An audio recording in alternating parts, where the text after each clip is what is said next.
ಬಿಜೆಪಿಗರು ಮಾತನಾಡಿಸ್ತಿಲ್ಲ. ಮಾತನಾಡಿಸೋಕೆ ಹೋದ್ರೂ ಯಾರು ಆಸಕ್ತಿ ತೋರಿಸ್ತಾ ಇಲ್ಲ. ಮತ್ತೊಂದು ಕಡೆ ಸದನದಲ್ಲಿ ಕಾಂಗ್ರೆಸ್ನವರು ಮಾತನಾಡೋಕೆ ಬಿಡ್ತಿಲ್ಲ. ನನಗೂ ಒಂದು ಚಾನ್ಸ್ ಕೊಡಿ ಅಂದ್ರು ಯಾರು ತಲೆ ಕೆಡಿಸ್ಕೊಳ್ತಿಲ್ಲ. ಒಟ್ನಲ್ಲಿ ಶಾಸಕ ಮುನಿರತ್ನ ಏಕಾಂಗಿಯಾಗಿದ್ದಾರೆ. ಜೈಲಿನಿಂದ ಬಂದ ಮೇಲೆ ಏಕಾಂಗಿಯಾದ ಮುನಿರತ್ನ ತಮ್ಮದೇ ಪಕ್ಷದವರಿಂದಲೂ ದೂರ, ಕೈಯಿಂದಲೂ ಟಾರ್ಗೆಟ್. ಸದನದಲ್ಲಿ ಮಾತಾಡಲು ಸಿಗುತ್ತಿಲ್ಲ ಅವಕಾಶ. ಮುನಿರತ್ನ ಸದ್ಯಕ್ಕೆ ಬಿಜೆಪಿಗರಿಗೆ ಮುಜುಗರ, ಕಾಂಗ್ರೆಸ್ಸಿಗರಿಗೆ ಬ್ರಹ್ಮಾಸ್ತ್ರ. ಜಾತಿ ನಿಂದನೆ, ಅತ್ಯಾಚಾರ, ಹನಿ ಟ್ರ್ಯಾಪ್, ಏಡ್ಸ್ ಇಂಜೆಕ್ಷನ್ ಮತ್ತು ಇನ್ನಿತರೆ ಆರೋಪಗಳನ್ನ ಹೊತ್ತುಕೊಂಡಿರೋ ಮುನಿರತ್ನ ಜೈಲಿನಿಂದ ಹೊರಬಂದ ಮೇಲೆ ಏಕಾಂಗಿಯಾಗಿದ್ದಾರೆ. ಮುನಿರತ್ನ ಮೊದಲು ಹೀಗಿರಲಿಲ್ಲ. ರಾಜ್ಯ ಬಿಜೆಪಿಯಲ್ಲಿ ತಮ್ಮದೇ ಗತ್ತು ಹೊಂದಿದ್ರು. ಅವರ ಮಾತಿಗೆ ರಾಜ್ಯ ಬಿಜೆಪಿಯಲ್ಲಿ ಗೌರವಾಗಿತ್ತು. ಆದ್ರೆ ಯಾವಾಗ ಕೆಲವೊಂದು ಗಂಭೀರ ಆರೋಪಗಳು ಕೇಳಿ ಬಂದವೋ ಸ್ವತಃ ಬಿಜೆಪಿಗರೇ ಅಂತರ ಕಾಯ್ದುಕೊಂಡ್ರು. ಮುನಿರತ್ನ ಬಿಜೆಪಿಯಲ್ಲಿದ್ದರೂ ಕೂಡ ಬಿಜೆಪಿ ನಾಯಕರು ಮುನಿರತ್ನ ಅವರನ್ನು ಮಾತಾಡಿಸದೇ ಇರೋದಕ್ಕೆ ಕೆಲವೊಂದು ಕಾರಣಗಳಿವೆ.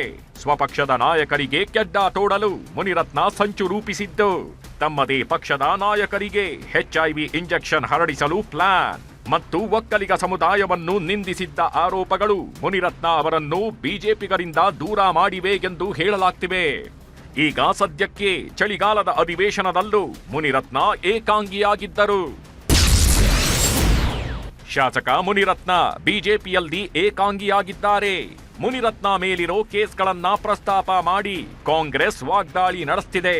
ಕಲಾಪದಲ್ಲಿ ಮುನಿರತ್ನ ಕೇಸನ್ನು ಪ್ರಸ್ತಾಪ ಮಾಡಿ ಬಿಜೆಪಿಗೆ ಟಾಂಗ್ ಕೊಡ್ತಿದೆ. ಆದ್ರೂ ಕೂಡ ಮುನಿರತ್ನ ಪರ ಯಾವ ಬಿಜೆಪಿ ನಾಯಕರು ನಿಲ್ಲುತ್ತಿಲ್ಲ. ವಿಪಕ್ಷ ನಾಯಕ ಆರ್ ಅಶೋಕ್ ಕೂಡ ಮುನಿರತ್ನ ಅವರಿಂದ ಅಂತರ ಕಾಯ್ದುಕೊಂಡಿದ್ದಾರೆ. ಇದರಿಂದಾಗಿ ತಮ್ಮ ಮೇಲಿನ ಆರೋಪಕ್ಕೆ ತಾವೇ ಸ್ಪಷ್ಟನೆ ಕೊಡೋದಕ್ಕೆ ಮುಂದಾಗಿದ್ದಾರೆ ಮುನಿರತ್ನ.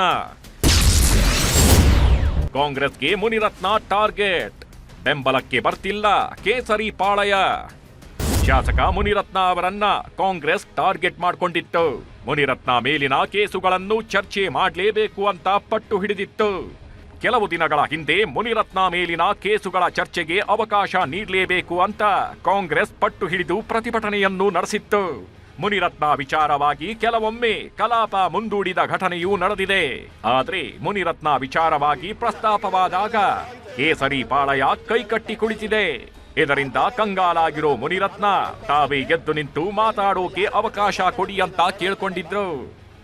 ಹೌದು, ಉತ್ತರ ಕರ್ನಾಟಕದ ಸಮಸ್ಯೆಗಳ ಕುರಿತು ಚರ್ಚೆ ವೇಳೆ ಎದ್ದು ನಿಂತ ಮುನಿರತ್ನ ನನಗೆ ಮಾತನಾಡಲು ಅವಕಾಶ ಕೊಡಿ ಅಂತ ಕೇಳ್ಕೊಂಡಿದ್ದಾರೆ. ಕಲಾಪದಲ್ಲಿ ಇದೇ ಮೊದಲ ಬಾರಿಗೆ ಎದ್ದು ನಿಂತು ಮುನಿರತ್ನ ಮಾತನಾಡಲು ಕೇಳ್ಕೊಂಡ್ರು. ನನಗೆ ಮಾತನಾಡಲು ಅವಕಾಶ ಸಿಕ್ತಿಲ್ಲ. ನನ್ನ ಕೇಸ್ ನ್ಯಾಯಾಲಯದಲ್ಲಿದೆ. ಚರ್ಚೆಗೆ ಅವಕಾಶ ನೀಡಿದ್ರೆ ನನಗೂ ಮಾತನಾಡಲು ಅವಕಾಶ ಕೊಡಬೇಕು ಅಂತ ಕೇಳ್ಕೊಂಡ್ರು. ಈ ವೇಳೆ ಮಧ್ಯಪ್ರವೇಶಿಸಿದ ಕಾಂಗ್ರೆಸ್ ಸದಸ್ಯರು ಮುನಿರತ್ನ ಪ್ರಕರಣದ ಚರ್ಚೆಗೆ ಅವಕಾಶ ನೀಡಬೇಕೆಂದು ಒತ್ತಾಯಿಸಿದ್ರು. ಆದ್ರೆ ಬಿಜೆಪಿಗರು ಮಾತ್ರ ಗಪ್ಚುಪ್ಪಾಗಿದ್ರು.